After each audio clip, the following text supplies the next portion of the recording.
अवांजी समातुन ताईं radio voice of Sindh London.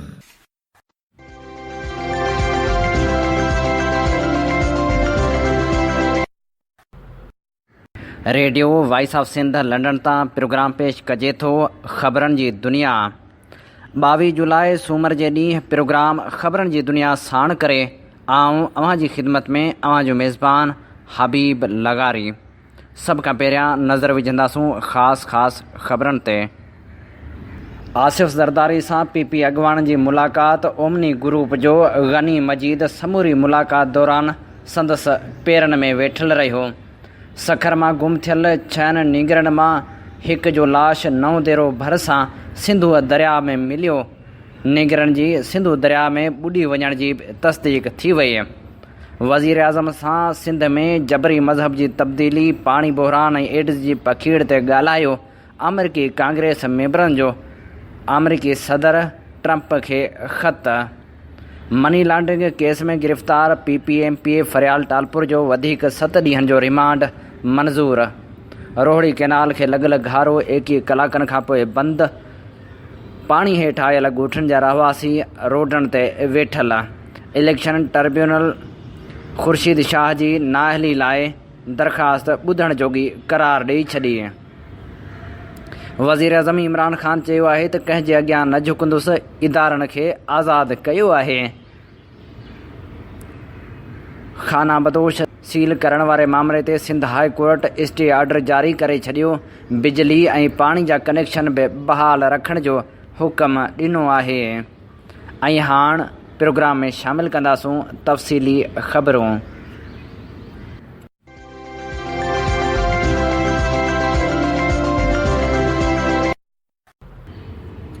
वज़ीर आज़म इमरान ख़ान चयो आहे त अॼु ताईं कॾहिं बि कंहिंजे आॾो नाहियां झुकियो ऐं न ई पंहिंजी क़ौम खे झुकण ॾींदुसि। वाशिंगटन में जलसे खे ख़िताब कंदे हुन चयो त मुल्क खे ॾुखे वक़्त मां कढी ॾेखारींदासीं। इनशाअल्लाह पाकिस्तान खे कॾहिं बि शर्मिंदा थियण न ॾींदुसि। हुन वधीक चयो त जेकॾहिं हिकु सुठो बादशाह हुजे त ज़रूरी नाहे त उनजो पुटु बि सुठो हुजे। हिंदुस्तान सुपर पावर हो, हिक खां हिकु मुग़ल बादशाह आयो। औरंगज़ेब खां पोइ जेके उन जा ॿार आया, पर कंहिं में बि पोइ सलाहियत न हुई, जंहिंजे करे मुग़ल दौर ख़तमु थी वियो। तब्दीली अची रही आहे। जेके माण्हू गिरफ़्तार थी रहिया आहिनि उन्हनि ते पुराणा केस आहिनि। असां सिर्फ़ु इदारनि खे आज़ादु कयो आहे। असांजे मुल्क में क़ाइदे आज़म खां पोइ हिकिड़ो लीडर ज़ुल्फ़िकार अली भुट्टो आयो। उन खां पोइ को बि लीडर न आयो। मिलिट्री डिक्टेटर नवाज़ शरीफ़ खे वज़ीर आज़म ऐं शहबाज शरीफ़ खे वज़ीर आला बणायो। आसिफ़ ज़रदारी ऐं बिलावल लीडर न हुआ, पर हूअ उन करे लीडर बणिया त बिलावल चयो त मुंहिंजी माउ लिखी वई आहे। अहिड़ी तरह वली ख़ान जी फैमिली में थियो ऐं मौलाना फज़लुर रहमान बि ईअं ई कयो। इमरान ख़ान चयो त मेरिट खां सवाइ मुआशिरो अॻियां नथो वधी सघे। सिंध हाई कोर्ट खाना बदोश कैफ़े खे सील करण ख़िलाफ़ स्टे ऑर्डर जारी करे छॾियो आहे, जॾहिं त सिंध म्यूज़ियम इंतिज़ामिया बि कैफ़े खे सील करे छॾियो। सक़ाफ़त खाते तरफ़ां हैदराबाद में खाना बदोश कैफ़े खे बंदि करण ख़िलाफ़ ताज जोयो, ज़किया एजाज़ मला, हसीन मसरत शाह ऐं ॿियनि सिंध हाई कोर्ट में पटिशन दाख़िल कराई, जंहिंमें DG कल्चर ऐं डायरेक्टर सिंध म्यूज़ियम खे धुर बणाईंदे कैफ़े बंदि करण ख़िलाफ़ स्टे ऑर्डर जारी करण जी इस्तदा कई वई। सिंध हाई कोर्ट खाना बदोश कैफ़े बंदि करण ख़िलाफ़ स्टे ऑर्डर जारी कंदे कैफ़े जी बंदि कयल बिजली ऐं पाणी जा कटियल कनेक्शन फ़ौरी तौर बहाल करण जो हुकम ॾेई छॾियो। ॿिए पासे सक़ाफ़त खाते ऐं सिंध म्यूज़ियम इंतिज़ामिया खाना बदोश कैफ़े खे बंदि करे छॾियो आहे। सिंध म्यूज़ियम जी टीम पहुची खाना बदोश कैफ़े जे दरवाज़नि खे ताला हणी बंदि करे छॾियो ऐं कैफ़े खे सील कयो वियो आहे। Election tribunal Sukkur PPMNA Khurshid Shah ख़िलाफ़ मिल्कियत लिकाइण ख़िलाफ़ नई दरख़्वास्त ॿुधण जोगी करार ॾेई छॾी आहे। ख़ुर्शीद शाह साम्हूं इलेक्शन में हिसो वठंदड़ PTI उम्मीदवार ताहिर हुसैन पारां ख़ुर्शीद शाह ख़िलाफ़ दाख़िल करायल दरख़्वास्त में मौक़िफ़ इख़्तियार कयो वियो त ख़ुर्शीद शाह नामज़दगी फारम में शाह फूड इंडस्ट्रीज़ ऐं साइट एरिया में 4 एकड़ प्लाट बि ज़ाहिर न कया, तंहिं करे हूअ सादिक़ ऐं अमीन नाहे रहियो। इस्लामाबाद जी एहतसाब अदालत फरियाल टालपुर खे वधीक 7 ॾींहनि जी रिमांड ते नेब हवाले करे छॾियो। नेब जी टीम मनी लॉन्ड्रिंग केस में गिरफ़्तार अॻूणे सदर आसिफ ज़रदारी ऐं संस फरियाल टालपुर खे इस्लामाबाद जी एहतसाब अदालत में पेश कयो, जॾहिं त ओमनी ग्रुप सां वास्तो रखंदड़ हुसैन लवाई ऐं ॿियनि खे बि अडियाला जेल मां आणे अदालत में पेश कयो वियो। ॿुधणी दौरान राजा परवेज़ अशरफ, शेरी रहमान ऐं ॿिया पीपी जा मरकज़ी अॻवान पहुता, जॾहिं त अदालत फरियाल टालपुर खे वधीक 7 ॾींहनि जी रिमांड ते नेब हवाले कंदे खेसि 29 जुलाई ते ॿीहर पेश करण जो हुकुम ॾिनो। सिंध असेंबली जे मेंबरनि खे रियायतनि जी मद में रहतूं न मिलण वारे मामले ते अदालत में दरख़्वास्त दाख़िल कराई वई आहे। सिंध असेंबली जे MPA जे रहतनि वारो मामिलो अदालत ताईं बि पहुची वियो। सिंध हाई कोर्ट रहतनि जी अदायगी लाइ दरख़्वास्त ॿुधण जोगी करार ॾियण जे हवाले सां धुरियुनि खां दलील घुराए वरिता आहिनि। अमरीकी कांग्रेस जे ग्रुप सदर ट्रंप ॾांहुं ख़त लिखी मुतालबो कयो आहे त वज़ीर अज़म इमरान ख़ान सां सिंध अंदरि निढी उमिरि में शादियुनि, मज़हब जी तब्दीली ऐं ॿियनि समाजी तोड़े मुआशी मसइलनि ते ॻाल्हायो वञे।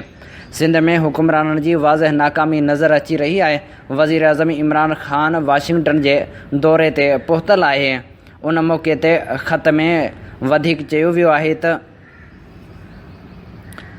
पाकिस्तानी वज़ीर आज़म सां मुलाक़ात दौरान अमरीकी सदर सिंध में इंसानी हक़नि जे भंजकड़ियुनि वारे ॿरंदड़ इशू ते ॻाल्हाए। परॾेही ख़बरूं इदारे जी रिपोर्ट मूजिबि कांग्रेस जे ग्रुप तरफ़ां 21 जुलाई ते अहिड़ो ख़त लिखियो वियो हो, जंहिंमें पाकिस्तान ख़ुसूसी तौरु सिंध में इंसानी हक़नि जे भंजकड़ियुनि ते तनक़ीद कंदे लिखियो वियो त अमरीका तरफ़ां 3 करोड़ जी इमदाद ॾियण बावजूदि पाकिस्तान जूं समूरियूं समाजी तोड़े मुआशी हालतूं तब्दील न थी सघियूं आहिनि। परॾेही ख़बरूं इदारे जी रिपोर्ट में चयो वियो आहे त उहो पहिरियों भेरो थियो आहे जो पाकिस्तानी वज़ीर आज़म जे मौक़े ते कांग्रेस मेंबरनि जे ग्रुप तरफ़ां सिंध जे ॿरंदड़ मसइलनि ते ॻाल्हाइण लाइ पंहिंजे सदर खे ख़त लिखियो वियो। ख़त में लिखियो वियो आहे त सिंध सूबे में हुकुमरान जी नाकामी वाज़ह नमूने नज़र अची रही आहे, जिते माण्हू घणो हुकुमरान जे अनेक समाजी तोड़े मुआशी नाइंसाफ़ियुनि खे भोॻे रहिया आहिनि। परॾेही ख़बरूं इदारे जी रिपोर्ट मूजिबि कांग्रेस जे ग्रुप सिंध अंदरि मज़हब जे तब्दीली ऐं नीगरनि जी वॾी उमिरि जे माण्हुनि सां शादी कराइण वारनि मामलनि जो बि ज़िक्र कयो आहे। ख़त में लिखियो वियो आहे त सिंध में घणो करे छोकिरनि जे अहिड़नि माण्हुनि सां शादी कराई वञे थी जेके खाइनि 10-10 साल वॾा आहिनि। रुॻो साल 2018 में सिंध अंदरि सवें जबरी मज़हब जे तब्दीली वारा केस मंज़र आम ते आया आहिनि। लाज़मी आहे त हक़ीक़त में ज़ाहिर कयल अंग अखरनि खां वधीक अहिड़ा वाक़िया पेश आया आहिनि। सिंध जे ॿरंदड़ मसइलनि ते ॻाल्हाइण लाइ ख़त लिखंदड़नि में मेंबर ब्राड शर्मन, एन वेंगर, एडमन बिशिफ, जीन ऐं ॿिया शामिल आहिनि। जॾहिं त इहो बि मुतालबो कयो वियो आहे त सिंध अंदरि पाणी जे बहिरान, दहशतगर्दी ऐं एड्स जी ख़तरनाक सूरत हाल ते बि पाकिस्तानी वज़ीर आज़म सां ॻाल्हाइण जो मुतालबो कयो वियो आहे। एहतसाब अदालत में ओमनी ग्रुप जो अब्दुल गनी मजीद आसिफ ज़रदारी जे पेरनि में वेठल रहियो। आसिफ ज़रदारी उन मौक़े ते चयो त असां अॻी बेरकनि में रहूं था। एहतसाब अदालत में पेशी जे मौक़े ते मीडिया सां ॻाल्हाईंदे आसिफ ज़रदारी चयो त इमरान ख़ान कहिड़ियूं सहूलियतूं ॾिनियूं जो हू वापसि वठंदो। अॻूणे सदर आसिफ ज़रदारी सां पीपल्स पार्टी जे अॻवाननि बि मुलाक़ात कई, जॾहिं त ओमनी ग्रुप जो अब्दुल गनी मजीद आसिफ ज़रदारी जे पेरनि में वेठल रहियो। सामारे में शहीद माई बख़्तावर जी 72वीं वरसी मल्हाई वई। उन मौक़े ते खेसि भेटा पेश कई वई। टेबलो ऐं शाइरी सां बि पिणु ज़बरदस्त भेटा पेश कई वई। उन मौक़े ते मुतालबो कयो वियो त मुल्क में जागीरदाराणे निज़ाम खे ख़तमु करे हारियुनि खे पंहिंजो हक़ ॾिनो वञे। थर में ओकियूं ज़मीनूं मक़ामी हारनि में विरहायूं वञनि ऐं समूरनि वसीलनि ते हारियुनि खे बराबरी जा हक़ ॾिना वञनि। फुटी जो रेट 5000 रुपया मुक़ररु कयो वञे। सिंध में नियाणियुनि जी ज़ोरी मज़हब मटाइण जो सिलसिलो बंदि करे गुम थियल समूरनि सियासी कारकुननि खे आज़ादु करे अदालत में पेश कयो वञे। उमरकोट जे कॉलेज खे शहीद माई बख़्तावर जो नाम करण जो पिणु मुतालबो कयो वियो। इस्लाम कोट एयरपोर्ट जो नालो बख़्तावर शहीद जो नालो रखण जी पिणु घुर कई वई। थर में वणनि जी वाढी रोकराइण जी पिण घुर कई वई। अहिड़ा मुतालबा समारोह में सिंध हारी कमेटी पारां कोठायल माई बख़्तावर शहीद जी 72वीं वरसी जे मौक़े ते कया विया। उन मौक़े ते ख़िताब कंदे कम्युनिस्ट पार्टी जे सेक्रेटरी इमदाद काज़ी चयो त सिंध जी बदहाली जागीरदाराणे निज़ाम जे करे थी रही आहे। जेके आवाम जे हक़नि ते धाड़ो हयो वेठा आहिनि, हक़ ऐं सच जी ॻाल्हि करणी पवंदी। उन लाइ वाज़ह पॉलिसी ठाहे जदोजहद करणी पवंदी। मुल्क मुआशी बहराननि जे वर चढ़ियल आहे। चूंडियल नुमाइंदनि जा हिकु टी आवर में पघारूं, महिरातूं, TADA समेत हुकूमत जा गैर ज़रूरी ख़र्च ख़तमु करणा पवंदा। सिर्फ़ ग़रीब पोरितनि ते टैक्स जो बार विझी ग़रीबनि जी चेल्ह चिॿी करण सां कुझु बि न थींदो। ग़रीब हारी लखनि जो कर्ज़ी थींदो पियो वञे। आलमी साम्राज मुल्क खे मुआशी तौरु कमज़ोर करण लाइ किरोड़नि जो टैक्स लागू कयो आहे। अवाम खे कर्ज़ी कयो वियो आहे। नए निज़ाम लाइ अॻिते जूं पॉलिसियूं ठाहिण लाइ क़दम खणणा पवंदा। सिंध में हथरादू पाणी जी खोट ख़तमु करे ज़राइत खे तबाह थियण खां बचायो वञे। हारी कॉन्फ्रेंस खे शहीद नज़ीर अब्बासी जी वनी लेखिका हमीदा गांगरो ख़िताब कंदे चयो त अमर किरदार माई बख़्तावर शहीद उत्साह जो सबबु बणी आहे। शहीद बख़्तावर खां मुतासिर थी सिंध में वालदेन पंहिंजे नियाणियुनि जा नाला माई बख़्तावर खे भेटा पेश करण ख़ातिर बख़्तावर तौरु रखिया। बख़्तावर तारीख़ जो अहम किरदार आहे। सिंध जबर जे शिकार ऐं ॾाढ ख़िलाफ़ जदोजहद जो उत्साह आहे।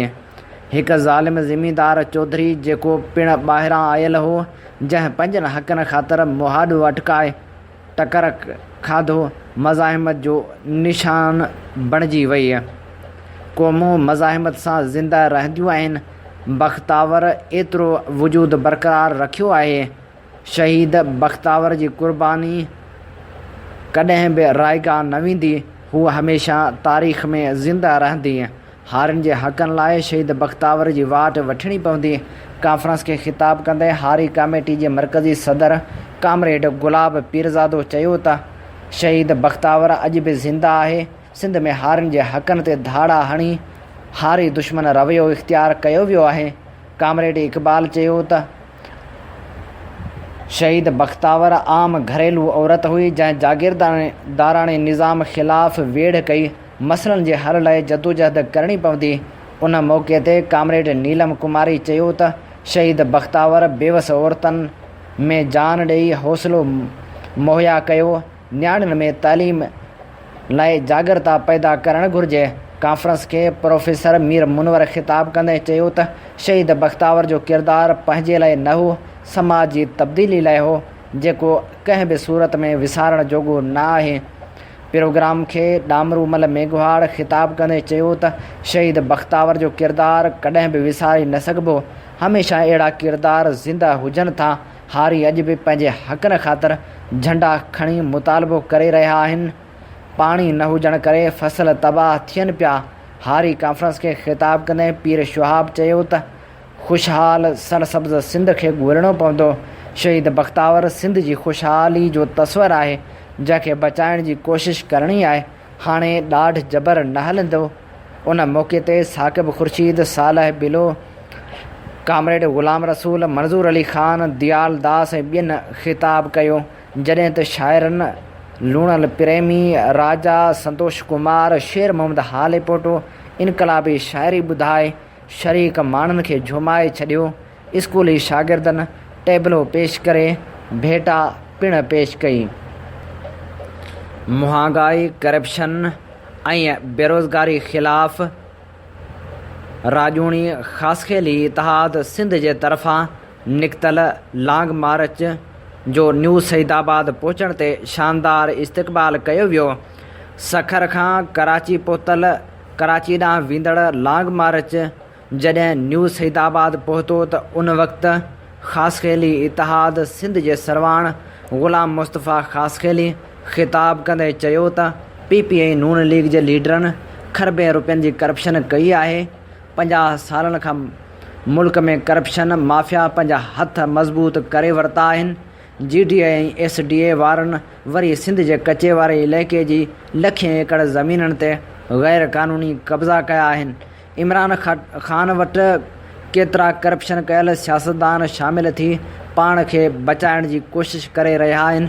इमरान ख़ान उन्हनि जो बि एहतिसाब करे PP में सियासी गिरफ़्तारियूं न थियणु खपनि। सिंध जी इंतिज़ामिया सिंध हुकूमत जे हथ वस में आहे। असांजो लॉन्ग मार्च करप्शन, महांगाई, पाणी जी खोट ऐं बेरोज़गारी जे ख़िलाफ़ु आहे। उन मौक़े ते ख़िताब कंदे सरदार ग़ुलाम मुस्तफ़ा ख़ासकली वधीक चयो त मौजूदा हुक्मरान सही नमूने सां एहतिसाब करे रहिया आहिनि, पर कुझु लुटेरा उन एहतिसाब खे रोकण लाइ रुकावटूं विझी रहिया आहिनि। पहिरियों भेरो आहे वॾा चोर पकड़िया विया आहिनि जिन ग़रीबनि खे 50 सालनि खां लुटियो आहे। अरबें खरबें रुपया पंहिंजे बबन में विधा विया आहिनि। हाणे उहे लुटेरा डील तोड़े ढील जे चकर में आहिनि। जेकॾहिं इमरान ख़ान उन्हनि सां डील कई त असांजो लॉन्ग मार्च इमरान ख़ान जे बि ख़िलाफ़ु हूंदो। हुन चयो त ग़रीब सॼो टैक्स अदा करे रहिया आहिनि, जॾहिं त वॾनि पेटनि वारा वॾा टैक्स चोर आहिनि। हुन चयो त मुजरमनि सां गॾु उन जे सहूलियतकारनि खे बि मुकमिल तौरु क़ानूनी गिरफ़्त में आंदो वञे। हुन चयो त GDA वारा बि हुकूमत में रहिया आहिनि, कचे जूं ज़मीनूं बि हुननि हड़प कयूं आहिनि। हुन वधीक चयो त असां मुतालबो कयूं था त खंबे गुम कयल माण्हुनि जे बारे में चयो वियो त जंहिं बि माण्हू बाबति कंहिं बि एजेंसी खे का ॼाण हासिलु करणी आहे त उहे उन्हनि माण्हुनि खे अदालत में पेश कनि। उन्हनि खे गुम करे मारे रोडनि ते उछलाइण वारे अमल जे असीं ख़िलाफ़ु आहियूं। जॾहिं त लॉन्ग मार्च जी आजियां कंदड़नि में अमीर ख़ासकली, वज़ीर ख़ासकली, हुज़ूर बख़्श ऐं ॿिया माण्हू बि शामिल हुआ। यादि रहे त सखर मां निकितल लॉन्ग मार्च कराची पहुचंदो, जिते पिणु अॻुवाण ख़िताब कंदा। सेवण भरिसां 4 ॾींहं अॻु पसंदि जे परणे तां क़तलु थियल नौजवान जी बेवह खे ॾेरनि मुबैना तौरु घरां कढी छॾियो आहे। ॻोठ आराज़ी में प्यार जे परणे तां 4 ॾींहं अॻु नौजवान अशफ़ाक़ उर्फ़ इमरान सुमरो खे क़तलु कयो वियो हो। संस बेवह किरण जत सेवण थाणे ते पहुती, जिते हुन ॿुधायो त मुंहिंजे ॾेरनि क़ासिम सुमरो ऐं ॿियनि घर भातियुनि कावड़ में अची घरां कढी छॾियो आहे ऐं हुननि चयो त अशफ़ाक़ जे क़तल में तूं बि शामिलु आहीं। नारी इल्ज़ाम हयो त मूंखां मुंहिंजो ॿारु बि खसे वरितो अथनि। हुन चयो त असां अदालत में पसंदि जी शादी कई हुई। हुन चयो त मुंहिंजे मुड़ुस खे बेगुनाह क़तलु कयो वियो आहे। आऊं दरबदरी वारी ज़िंदगी गुज़ारण ते मजबूर आहियां। मुंहिंजे मुड़ुस जे क़ातिलनि खे गिरफ़्तार करे मूंसां इंसाफ़ कयो वञे। खिपरोवासी सिंध यूनिवर्सिटी जो शागिर्द ग़ुलाम अली पुटु अल्लाह बख़्श हिंगोरो सिंधु दरिया में वेझंदे ॿुॾी फ़ौत थियो हो। संस लाश खिपरो पहुचण ते कोहराम मची वियो। हैदराबाद में सिंध हाई कोर्ट बार जे सदर खे धमकियूं ॾियण वारे इल्ज़ाम में हिकु वकील खे गिरफ़्तार कयो वियो आहे। कैंट थाणे जी police Sindh high court bar association Hyderabad जे सदर निसार दुरानी खे धमकियूं ॾियण जे इल्ज़ाम में वकील सुहेल बिरोही खे गिरफ़्तार करे वरितो आहे। निसार दुरानी थाणे ते केस दाख़िल कराईंदे इल्ज़ाम हयो हो त वकील सुहेल बिरोही मूंखां भतो घुरियो, इनकार करण ते मोतमार धमकियूं ॾिनियूं, जॾहिं त मूंसां बदतमीज़ी बि कई। कैंट थाणे जी पुलिस केस दाख़िल थियण बाद राति देर सां कार्रवाई कई ऐं बार जे मेंबर वकील सुहेल बिरोही खे गिरफ़्तार करे लाकअप करे छॾियो। गुज़िरियल ॾींहुं मनड़ो भरिसां रोहिड़ी कैनाल खे घारो पियो, जेको वधी 2.5 फुट थी वियो हो। आपाशी अमलदारनि ॻोठाणनि रेंजर्स जी मदद सां 21 कलाकनि ताईं कोशिशनि बाद घारो ॿधी वरितो, जॾहिं त केतिराई ॻोठ पिणु पाणी हेठि अची विया, जेके मुतासिर अञा ताईं रोडनि ते सामान रखी वेठल आहिनि। संदन कंहिं बि वाहिर नाहे कई। सखर में 3 ॾींहं अॻु गुम थियल नीगरनि जी सिंधु दरिया में ॿुॾी वञण जी तस्दीक थी वई आहे। कोइस रोड वारे इलाइक़े जे रहवासी 3 भाइरनि समेत गुम थियल 6 नीगरनि जे सिंधु दरिया में ॿुॾी वञण जी तस्दीक कई वई आहे। पुलिस जो चवणु आहे त CCTV फुटेजिस में 6 ॿारनि सां गॾु दरिया ते वेझण लाइ वेंदड़ 2 नीगरनि खां पुछा ॻाछा कई वई, जिन तस्दीक कई त नीगर दरिया में वेझण लाइ विया हुआ। नीगर ग़ुलाम मुस्तफ़ा बुढ़ो ॿुधायो त नीगरनि दरिया में वेझण दौरान हिक ॿिए सां उन पाणी में वञण जो शर्त लॻायो, जंहिंखां पोइ हिक ॿिए पोयां उन पाणी में विया ऐं ॿुॾी विया। ॿुॾी वियल नीगरनि में अनीसुर रहमान जा 3 पुट हमादुर रहमान, अब्ताहाजुर रहमान ऐं इब्तिसादुर रहमान शामिल आहिनि, जॾहिं त मोहम्मद आसिम, मोहम्मद कासिम, सैयद कमर वल्द सैयद कमर ऐं मोहम्मद उनस वल्द रियाज़ मलक ॿुॾी वियलनि में शामिल आहिनि। सिंधु दरिया में नेवी ऐं मक़ामी टोबनि जी मदद सां ॿुॾी वियल नीगरनि जी ॻोल्हा जारी आहे, जॾहिं त ॿुॾी वियल हिक नीगर इब्तिहाजुर रहमान जो लाश 9 देरो भरिसां सिंधु दरिया मां हथ कयो वियो आहे, जंहिंखे पुलिस कढराए अस्पताल मुंतक़िल कयो वियो आहे। पुलिस जो चवणु आहे त असांखे शक आहे त हथ आयल उन्हनि 6 नीगरनि मंझां हीअ लाश इब्तिहाजुर रहमान जो आहे, जेको इब्तिसामुर रहमान जो भाउ आहे, जॾहिं त लाश जी तस्वीर सखर पुलिस ऐं वारसनि ॾांहुं पिणु मोकिली वई, जितां वारस लाड़काणे पहुता ऐं उन्हनि सुञाणप कई।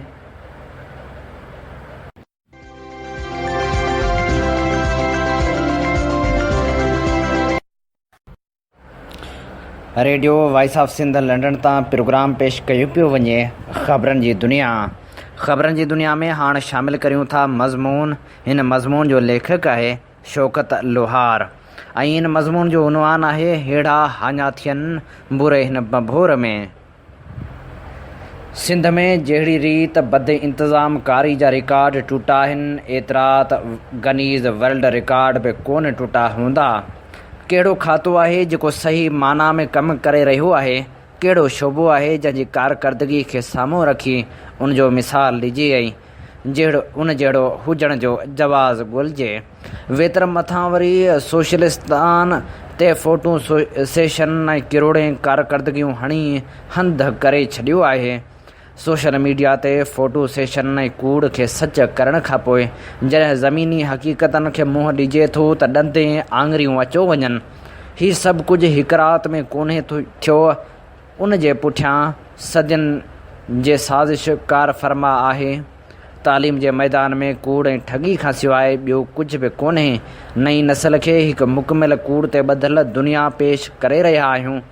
कूड़ा हीरो, कूड़ा सबक़, मुदे ख़ारिज अक़ल ऐं फ़हम खां कारी निसाब ॿारनि जे मथे में हणी पाण करप्शन टाइटानिक में सवार थी मिठियूं ॿोलियूं ॿोले रहिया आहियूं। उन्ही खां वधीक ॿी कहिड़ी मुनाफ़िक़त थी सघे थी। खाधे पीते जे शयुनि जे हथरादू खोट करे, मिलावट करे, 2 मां 12 बणाए, भले पार मां थी गुनाह धोपराए असां सम्झूं था त सभु कुझु ठीकु थी वियो। यकीन करियो त अव्हां जी सुठाई बुराई समाज में ॻणिजे थी। तंहिं करे अॼु जेको गंदनि बेदनि सां तयारु थियल केक अव्हां बेकरी ते ॿेले रखियो आहे, उहो सुभाणे अव्हां जी औलाद खे पिणु खाइणो पवंदो। अहिड़े अमल खे मकाफ़ात अमल चइबो आहे। मां भायां थो जहिड़े नमूने सिंध में सिहत जे खाते सां खिलवाड़ थियो आहे, अहिड़ो आपाशी ट्रांसपोर्ट सां मता न थियो हुजे या कुझु घटि थियो हुजे। हालत इहा आहे जो सरकारी अस्पतालनि में डॉक्टरनि जी जाइ ते हीअ जेके आदमखोर विहारिया विया आहिनि, उन्हनि खां कॾहिं कंहिं पुछाणो करण जी ज़हमत फ़रमाई आहे त अव्हांखे सरकार छाजी पघार ॾिए थी? छा अव्हां 5 सालनि जी डॉक्टरी ऐं 2 सालनि जी हाउस जॉब में हिकिड़े ॾींहं लाइ बि अहिड़ो कुझु कोन पढ़िया आहियो या सिखिया आहियो त जेको अव्हां वटि पहुचे थो उहो मरीज़ हूंदो आहे, उनखे अव्हां जी दवा सां गॾु आथत ऐं मुर्ख जी ज़रूरत आहे? छा अव्हांखे कॾहिं को इख़लाक़ियात जो सबक़ु कोन सेखारियो वियो आहे त कंहिं ॿुढे, कंहिं पोढ़े, कंहिं झूर अमड़ सां कीअं मुखातिबु थिजे? छा अव्हांखे कॾहिं उमिरि जे उन नीरी नदी में पेर कोन्हे ॿोड़णो?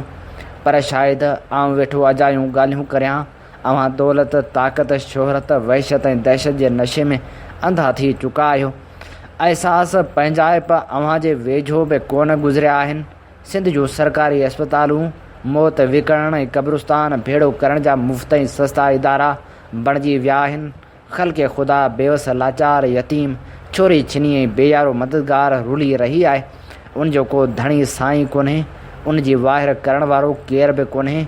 उनजो साथारी थियण लाइ को बि लीडर, अमीर कबीर सवा घड़ीअ सिड़ाइण लाइ तयारु कोन्हे।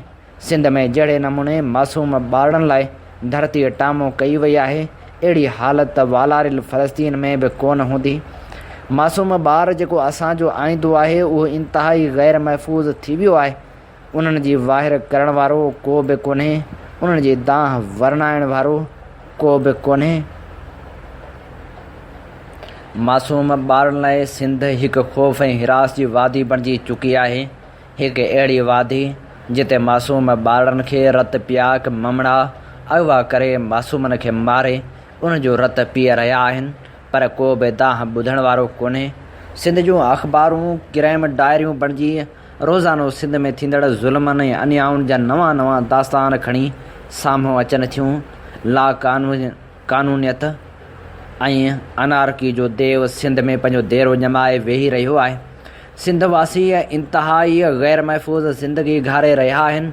हिन गाटे टोड़ महांगाई ऐं टैक्सनि जे टिकस्टाट में फाथल अवाम लाइ कुझु बि सरकारी कोन्हे। एसि ताईं जो अवाम जे टैक्सनि ते मज़ा वठंदड़ पुलिस खेनि तहफ़ुज़ ॾियण बदिरां वेतर ग़ैर महफ़ूज़ करे रही आहे। अवाम निंधणको ऐं छोरो छिनो लॻो पियो आहे। को बि सियासतबाज़ उन जी वाहिर करण वारो कोन्हे, बल्कि अॼोके शाहूकार सियासत में अवाम सिर्फ़ु हिकु हवालो बणिजी रहिजी वियो आहे। सिंध में लीमी जहिड़ी शाम लथल आहे, पर अव्हां सियासतदाननि जो बयानियो ॿुधी ॾिसो।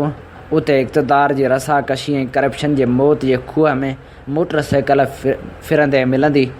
थियण त ईअं घुरिजे हा जो सिंध तोड़े क़ौमी असेंबली में सिंध जी हालत ज़ार ते ॻाल्हायो वञे हा। कलाकनि जा कलाक फज़ूल बहसनि बदिरां सिंध में तेज़ी सां फैलिजंदड़ एड्स ऐं माकड़ ते ॻाल्हायो वञे हा।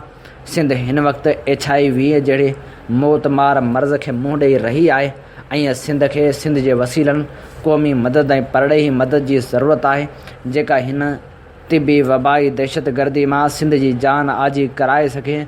पर सिंध जे सियासत बाज़नि वटि बहस ऐं मौज़ू नवां नकोर आहिनि, जिन में अवाम नाले मख़लूक ग़ाइबु आहे।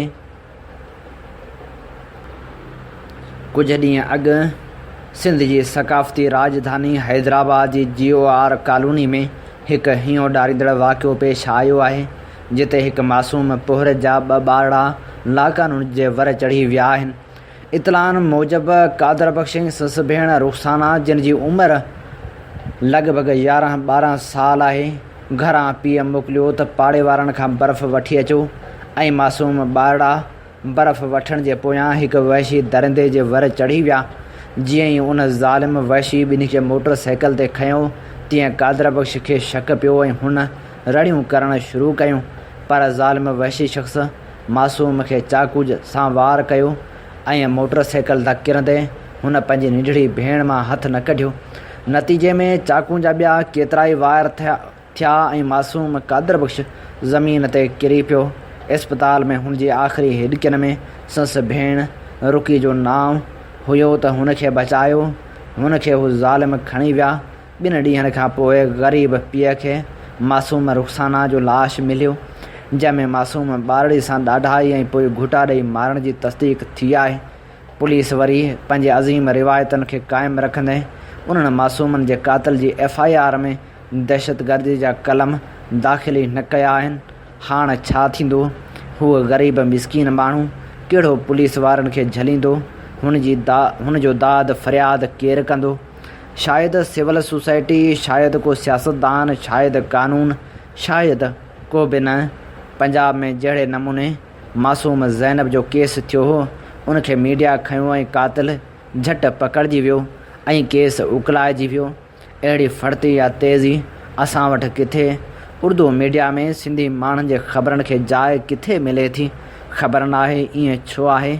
नाम निहाद क़ौमी मीडिया में सोराब ॻोठ खां सादिकाबाद ताईं सिंध जूं ख़बरूं ऐं वारदातूं ग़ाइबु हूंदियूं आहिनि। ॿिए तरफ़ ग़रीब मिसकीन दरावड़ ऐं असलोकिन सिंधियनि दरावड़नि भीलनि जा घर अझा पट कया विया आहिनि ऐं उहे रोडनि ते आहिनि। उन्हनि जो को धणीअ थियण लाइ तयारु नाहे। सिंध मसइलनि में ॿरी रही आहे, पर टीवी ख़बरनि में सदाईं ग़ैरअहम मौज़ूअनि खे कवरेज मिली रही आहे। सिंध वासियुनि जो सुख ऐं ख़ुशहाली दरअसल मुल्क जी ख़ुशहाली ऐं आजपू आहे, पर उहा ॻाल्हि हुक्मराननि ऐं ताक़तवर धणियुनि खे जॾहिं सम्झ अचे। ही मज़मून हो शौकत लोहार जो, जंहिंजो उनवान हो हेड़ा हाञा थियनि बुरे हिन बंभोर में।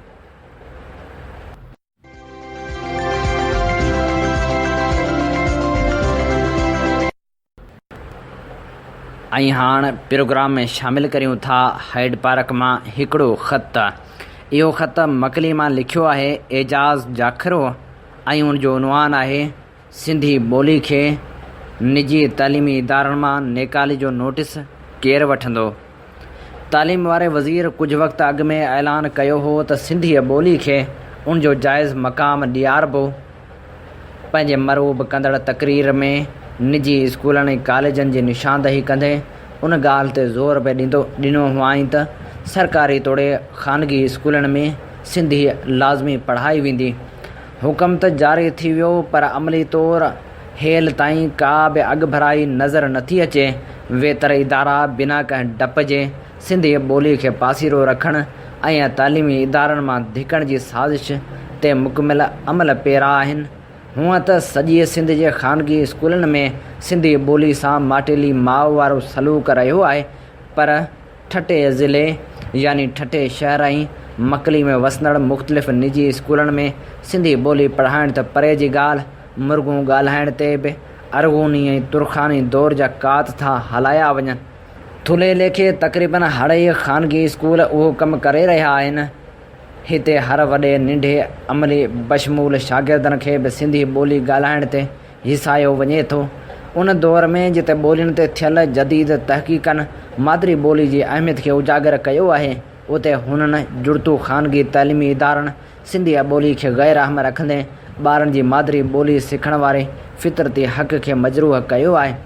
तालीम खाते वारे वज़ीर खे अपील आहे त ॼाणायल मामले जो नोटिस वठी कार्रवाई कई वञे, जॾहिं त उन सां गॾु इहो यकीनी बणाइणु घुरिजे त सिंधी ॿोली पहिरें क्लास खां वठी लाज़मी तौरु पढ़ाए ऐं सेखारी वेंदी।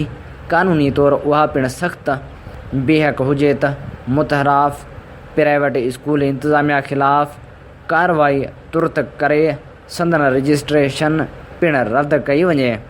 हीउ हुयो हाइड पार्क मां हिकिड़ो ख़त, जेको ख़त लिखियलु हो एजाज़ जाखरो जो, जंहिंजो उनवान हो सिंधी ॿोली खे निजी तालीमी इदारनि मां नेकाली जो नोटिस केरु वठंदो।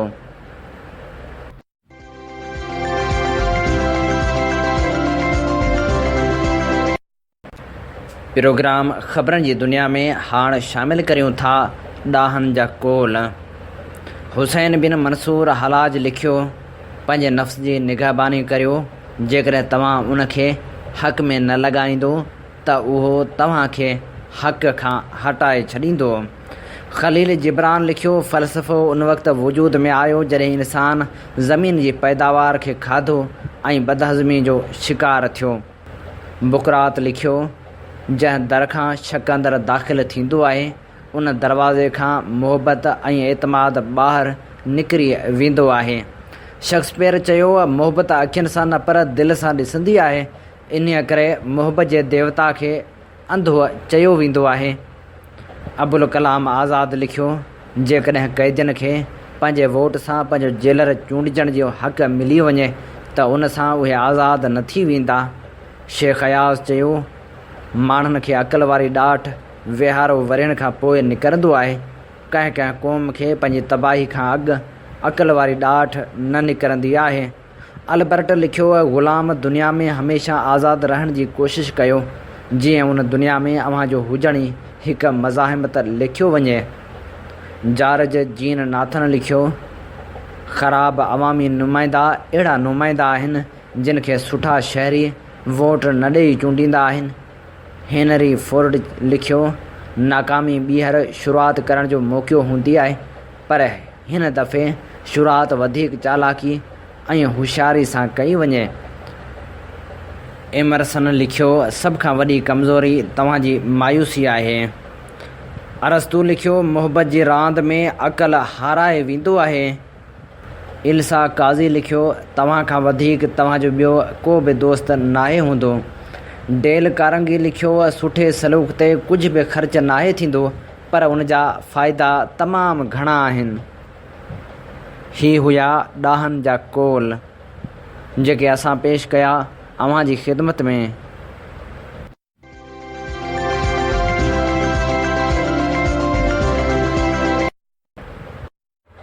प्रोग्राम ख़बरनि जी दुनिया में हाणे शामिलु करियूं था तारीख़ जे वर्कनि मां चूंड लिखणी, जंहिंजो उनवान आहे अवाइले दौर खां अॼु ताईं सिंध जो तालीमी निज़ाम। इहा लिखणी असां चूंड कई आहे सिंधियाना इंसाइक्लोपीडिया मां।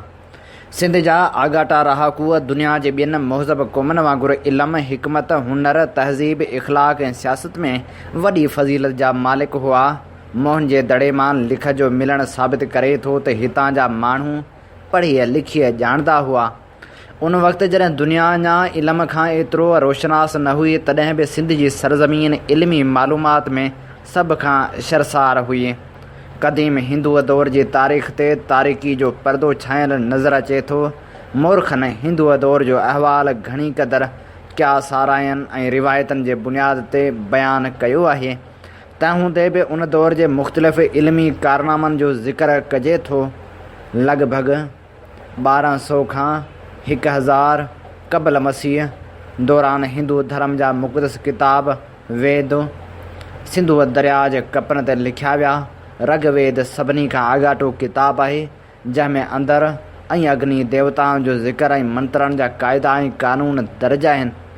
रगवेद में ख़ासि देवताउनि जे अहवाल खां सवाइ सपत सिंधु, सतनि दरियाउनि वारे मुल्क जी मुख़्तसर तारीख़, इलाक़ाई हालतनि ऐं तहज़ीब ऐं तमदन जी ख़बर पवे थी। वेदक अदब खे सम्झण लाइ बरहम ग्रंथ आहे ऐं हर हिकु वेद खे सम्झण लाइ जुदा जुदा बरहम ग्रंथ आहिनि। वेदनि जी तशरीह लाइ 800 काफ़ मीम खां 650 क़बल मसीह धारे अबन शद तसनीफ़ कया विया। यजुर्वेद ऐं सामवेद में भॼन ॻाइण जा तौर तरीक़ा ऐं मंत्रनि पढ़ण जा इशारा ऐं इल्म मौसीक़ी ते मवाद मौजूदु आहे। अथर्ववेद में हर कंहिं दुनवी तकलीफ़ खे दूर करण जा मंत्र चयल आहिनि। सिंधुअ माथर जे इलाइक़े तकशसला, टेक्सिला ऐं गंधहारा पासे जो गिरामर जो माहिर पाणिनी, जंहिं भाषा जो गिरामर लिखियो, उहो उस्ताद हो। उन जा ज़रूरु शागिर्द बि हूंदा। ब्राह्मणनि जो राज तइलीमी निज़ाम क़दीम लिखतनि मूजिबि आर्या लोकनि जे समाज ऐं धर्मी कारगुज़ारिन में पोहरे जी विर्छ मूजिबि 4 तबक़ा ब्राह्मण, खत्री, वैश्य ऐं शूद्र हुआ। उन्हनि मां हर हिक खे समाज ऐं मज़हब लाइ जुदा जुदा कम मिलियल हुआ।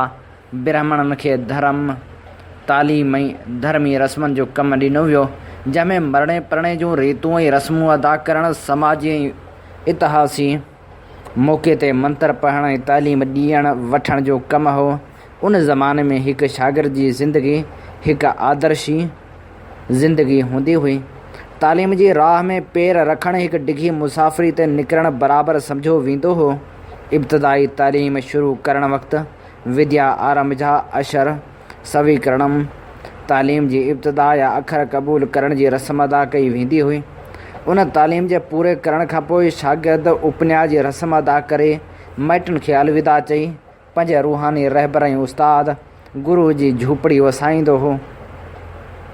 उस्ताद या गुरू ब्राह्मणनि जे क़दीम दौर में गुरू या उस्ताद इब्तिदाई तौरु आला तालीम ॾींदा हुआ। पाठशालाऊं संदन ज़ाती मिल्कियत हूंदियूं हुयूं। पाठशालाउनि में ॿारनि खे लिखणु पढ़णु ऐं रिवाजी हिसाब किताब सेखारिया वेंदा हुआ। तालीम जे एवज़ शागिर्दनि खां अजूरे वठण बाबति धर्मी तौरु मना हुई। तंहिं करे ब्राह्मण बि अजूरो न वठंदा हुआ। अलबत्ता सिख्या पूरी करण खां पोइ उस्तादनि खे गुरू दीक्षिणा नज़रानो ॾियण जो रिवाज हो। उस्ताद ऐं शागिर्दनि जा तालुकात हमदर्दी मुहबत ऐं नेक नियती ते ॿधल हूंदा हुआ। इल्म जी ॾे वठि रूहानी ॾे वठि सम्झी वेंदी हुई, जंहिं करे इल्मु ॾींदड़ ऐं पिराईंदड़ ॿिन्ही खे इज़त जी निगाह सां ॾिठो वेंदो हो। उन ज़माने में उस्ताद थियण लाइ का ख़ासि तरबियत न हूंदी हुई।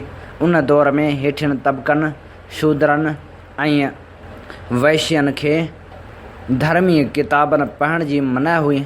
उन वक़्त जो निसाब धर्मी मंत्रनि, क़दीम मंज़ूम कहाणियुनि, ज्योतिष ऐं जामेट्री ते ॿधल हूंदो हो, पर काग़ज़ अञा वजूद में न आयो हो। लिखण लाइ नारेल ऐं केवड़ी जा पन कमु आणिबा हुआ। तहरीरी निसाब में इल्म तिबई, इल्म कीमिया, इल्म शोहरियत, जामेट्री जो हिसाब आम हो।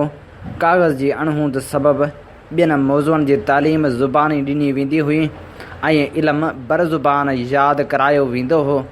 मंत्रनि ऐं अशलूकनि यादि कराइण वक़्तु तलफ़ुज़, ढंग ऐं बीहक जी जायुनि ते ख़ासि तवजह ॾिनो वेंदो हो।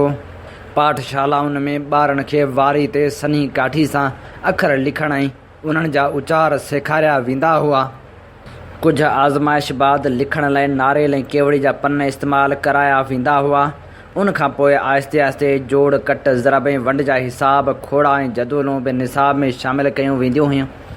18वीं सदी जे तइलीमी हालतुनि जी तहक़ीक़ कंदे विलियम एडम ॼाणायो आहे त उस्ताद साझर ॻोठ जो चकर ॾेई घरनि मां 5 खां 12 वरनि जा 10 खां 12 ॿार गॾु करे अची पंहिंजी झूपड़ी जे अङण वारे पाठशाला में गॾु कंदो हो। पहिरियां प्रार्थना जो राग चवराए खोड़ा ऐं जदूलूं चवराईंदो हो। उन खां पोइ हर हिक खां अॻियूं सबक़ु पुछंदो ऐं नओं सबक़ु ॾींदो हो। कचे सबक़ जी हालत में जिस्मानी सज़ा मिलंदी हुई ऐं नओं सबक़ु बि न मिलंदो हो। उन कम में होशियार शागिर्द उस्ताद जी मदद कंदा हुआ। ॿुध दौर जो तालीमी निज़ाम। हिंदू धर्म ऐं ॿुध धर्म में तालीम जी ख़िदमत ऐं तबलीग लाइ कुतब ईंदड़ ॿिन्ही धर्मनि जी तालीमी तरीक़नि में को फ़र्क़ु कोन हो। अलबत्ता बुनियादी मज़हबी तफ़ावतनि सबबि संदन तालीमी मक़सद ऐं तालीम जे निसाब में घणो वेझो हो। हिंदू मज़हब में तालीम फ़क़्ति ब्राह्मणनि जो विरसो ऐं पैदाशी हक़ करे सम्झी वेंदी हुई, पर ॿुध धर्म ब्राह्मणनि जे उन हिकु हटीअ खे ख़तमु करे तालीम आम ऐं ख़ासि लाइ हिकु करे छॾी। ॿुध धर्म वारनि जो वेदनि में एतमाद न हो ऐं संस्कृत खे मुख़्तस ज़ुबान न सम्झंदा हुआ। हुननि पंहिंजी तइलीम ऐं तबलीग पाली पराकर्त जी हिकु सूरत में ॾियणु शुरू कई, जा उन वक़्तु अवाम जे आम फ़हम ज़ुबान हुई। निसाब में इल्म मंतक़, मनाज़रे ऐं फ़लसफ़े जे मौज़ूअनि जो इज़ाफ़ो कयो वियो। उन सां गॾु निसाब में सिहत, ज़राइत, ज्योतिष, जादू ऐं जंगी फ़न वग़ैरह शामिलु हुआ। ब्राह्मणनि पंहिंजो ज़ोर टुटंदो ॾिसी कारगर पेशनि लाइ तालीम ॾियणु शुरू कई। ॿुध धर्म जे ओज वारे दौर में सिंधु माथिरी में टेकशीला ॿुध धर्म जी प्रचार ऐं ॿोधी ॿारनि लाइ वॾी तरबियतगाह जो दर्जो रखंदी हुई। उन हूंदे बि गप्ता घराणे जा हिंदू राजा हिन अज़ीमुल शान दरसगाह यूनिवर्सिटी जी ख़िदमत ऐं क़दाम जो क़दुरु करे उते जे आलमनि जी माली मदद कंदा हुआ। ॿुधमत जे तालीमी निज़ाम में उस्ताद ऐं शागिर्द जो तालुक़ बाबति महात्मा गौतम बुद्ध चयो आहे त उस्ताद शागिर्द जो एतिराम ईअं करे जीअं हूअ उनजो पुटु आहे ऐं शागिर्द उस्ताद जी इज़त ईअं करे जीअं पंहिंजे पीउ जी कंदो आहे। ॿुध दौर में शागिर्दीअ जो मुदो 10 साल हूंदो हो। 10 सालनि जी उमिरि ताईं शागिर्द उस्ताद जे मातहत हूंदा हुआ। उनखां पोइ हूअ पंहिंजी ज़िम्मेवारी पाण खणंदा हुआ। उन दौर जे तालीमी निज़ाम में शागिर्दनि लाइ हेठियां उसूल मुक़ररु हूंदा हुआ। शागिर्द उस्ताद जी इज़त में उथी बीहे, उन जी ताज़ीम ऐं ख़िदमत करे, उन जे हुक्मनि ते हले, उन जे ज़रूरतनि खे पूरो करे ऐं उन जी तालीम खे ध्यान सां ॿुधे। उस्ताद खे वरी उन ॻाल्हि जो पाबंद बणायो वेंदो हो त हूअ शागिर्दनि ते शफ़क़त जो हथ फेरे ऐं शागिर्दनि खे उहो समूरो इल्मु सेखारे जंहिं ते खेसि दस्तरस हासिलु हुजे। सिंध में अरब दौर जो तालीमी निज़ाम। सिंध में इस्लाम 1वीं सदी हिजरी जे आख़िर में पहुतो। उन दौर में मुस्लमाननि वटि क़ुरान मजीद जी तालीमात हुई। नबी करीम सल्लल्लाहु अलैहि वसल्लम जिन जी सुनत ऐं हदीस बि फ़नी हैसियत हासिलु न कई हुई, उन दौर में दरसगाहनि में रुॻो क़ुरान हकीम जी तालीम हुई। उत्तर सिंध में अरोड़ वारी दरसगाह क़दीम सम्झी वञे थी, जेका जामा मस्जिद में क़ाइमु कई वई हुई, जंहिंजो पहिरियों मदरस ऐं उस्ताद आलिम काज़ी मूसा बिन याक़ूब सकफ़ी हो। अवाली अरब दौर में सिंध जे अक्सर वॾनि ऐं अहम मरकज़ी शहरनि अंदरि केतिरा दरसगाह ऐं मदरसा क़ाइमु हुआ। हिते ॾुराहनि ॾियनि खां तालिब इल्म इल्मी तहसील लाइ ईंदा हुआ। हिन दौर में वॾा आलिम मुहदिस मुफ़सर ऐं फ़क़ीह पैदा थिया, जिन जी अज़मत जी साख ख़ुदि अरब आलमनि भरी आहे। दीबल, अरोड़, मंसूरा, मुल्तान ऐं उच जे क़दीम शहरनि अरब ऐं ईरान जी वेझड़ाई करे इस्लामी इल्मनि अरबी ऐं पारसी अदब तमामु घणी तरक़ी कई ऐं उन दौर जो अदब निहायत मयारी बुलंद सम्झो वेंदो हो। शुरू में सिंध जे उन्हनि क़दीम मदरसनि ऐं दरसगाहनि में इराक़ ऐं अरब खां मशहूरु आलिम मदरस मुक़ररु थींदा हुआ। उन दौर में सिंध में दीबल वॾो बंदरु हो ऐं इल्मी शहर बणिजी वियो हो। हिन शहर में अरबी मदरसे जो बुनियादु पियो। इराक़ ऐं अरब खां केतिरा ई आलम हिते आया। तारीख़ नवीसन अहिड़नि केतिरनि आलमनि खे शहर जी निस्बत सां दीबली करे लिखियो आहे। अलामा सुमानी जे किताबुल इंसाब में अहिड़नि आलमनि जो ज़िक्र मौजूदु आहे। अबू जाफ़र मोहम्मद बिन इब्राहिम बिन अब्दुल्लाह दीबली वॾो बुलंद पाए जो आलिम हो। हुन दीबल मां हिजरत करे मके शरीफ़ में रिहाइश इख़्तियार कई। वॾो मुहदिस ऐं आलिम थी गुज़रियो आहे। अबुल क़ासिम शुएब बिन मोहम्मद दीबली, अबुल अब्बास मोहम्मद बिन अब्दुल्लाह वराक, अबुल अब्बास अहमद बिन अब्दुल्लाह बिन सईद दीबली ऐं अली बिन मूसा दीबली जहिड़ा सिंधी आलम पिणु अरब दौर में दीबल में मौजूदु हुआ। हीअ पहिरियों शहर हो जंहिंमें अरबन मस्जिद जो बुनियादु रखियो। अरोड़ पुराणो शहर ऐं राय घराणे जी गादी जो हंधु हो। अरब सियाहनि ऐं तारीख़ नवीसन इब्न खिरदाज़ मसूदी अरोड़ बाबति उन रिवायत सां मुतफ़िक़ आहिनि। मंसूरा जीअं त इस्लामी हुकूमत जो तख़्तगाह हो, उन करे वॾा वॾा आलिम हिन शहर में रहंदा हुआ।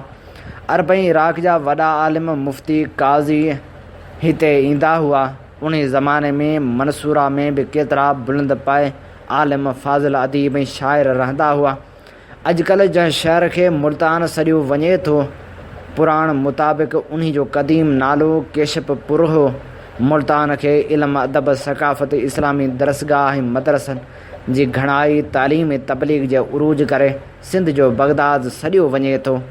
शेख रुकनुद्दीन जी दरसगाह, शेख उमादुद्दीन जो मदरसो, मखदूम हसामुद्दीन जो मदरसो, अहमद बिन ज़ैन मुल्तानी जो मदरसो, शेख अलाउद्दीन मुल्तानी जो मदरसो उरूज ते हुआ। उनखां सवाइ हारून बिन अब्दुल्लाह मुल्तानी, शेख सलाउद्दीन मुल्तानी ऐं शेख फज़ल बिन मोहम्मद मुल्तानी समेत उन वक़्त जा नाले वारा आलिम दीनी तालीम ऐं तबलीग जे करे मशहूरु हुआ। उच ऐं मुल्तान जी सरज़मीन क़दीम ज़माने खां सिंध जे हदनि में शामिलु हुई। हीअ असां तारीख़ जे वर्कनि मां चूंड लिखणी अव्हां जी ख़िदमत में पेश कई, जंहिंजो ॿियो हिसो सुभाणे पेश कंदासूं। हिन जो उनवान हो सिंध जो तालीमी निज़ाम अवाइली दौर खां अॼु ताईं। इहा लिखणी असां अव्हां लाइ चूंड कई हुई सिंधियाना इनसाइक्लोपीडिया मां। नाम्यारे लेखक अयाज़ अमर शेख पंहिंजे किताब टुटल टुकड़ा सलेबजा में लिखियो आहे।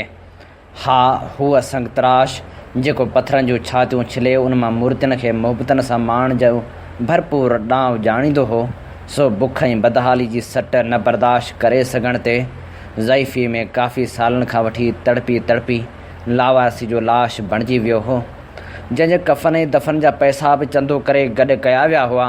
कल्ह ख़बर पई त उन संगतराश जे हथनि सां तराशल हिकु शाहकार मूर्ति मंदर में भॻवान जे रूप में रखियलु आहे, जंहिंजी पूॼा लाइ हज़ारे यात्री प्रसाद जा भरियल थाला खणी भॼन ॻाए उन संगतराश जे हथनि सां तराशल उन बुत खे वॾी भेटा पेश करण लाइ गॾु थींदा आहिनि। तूं अची मूं मथां सितारनि जो भरियल आसमान थी वञ ऐं आउं तो में हर राति चंड थी उभरंदो रहां। हू ॾिस दीवारनि ते लिखियल इनकलाबी नारा हर वक़्तु जागी रहिया आहिनि ऐं तूं अज़ल खां वठी निभाग जी निंड मां उथण लाइ तयारु न आहीं। जेकॾहिं तूं सरापा इनकलाब बणिजी सिंध जो सॾु थियणु चाहीं थो त पोइ तूं उन सच जो सीनो बणिजी वञ जंहिं में कंहिं बि कूड़ जो कान खुतल ई न हुजे ऐं वेसाह घाती जो घर अॾियल ई न हुजे। इन ते ई प्रोग्राम ख़बरनि जी दुनिया पंहिंजी पुॼाणी ते पुॼे थो। पंहिंजे मेज़बान हबीब लगारी खे ॾींदा इजाज़त। अल्लाह निगहबान।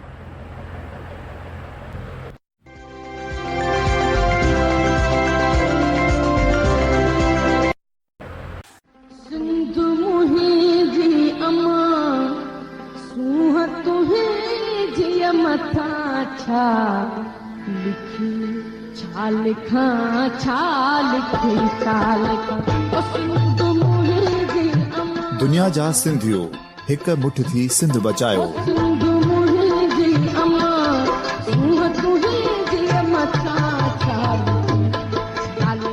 सिंध जो क़ौमी आवाज़ radio voice of Sindh London.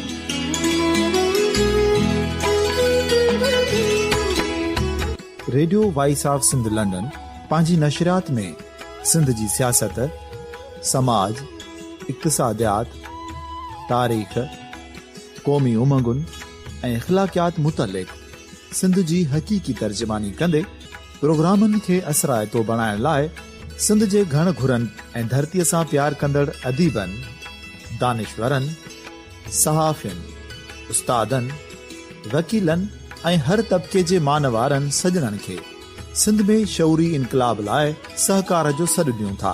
अचो त गॾिजी सूफ़ियुनि ऐं संतनि वारी सिंध जो ओज हिकु मुठ थी वरी वापसि आणण वारे सफ़र जा साथारी बणिजऊं।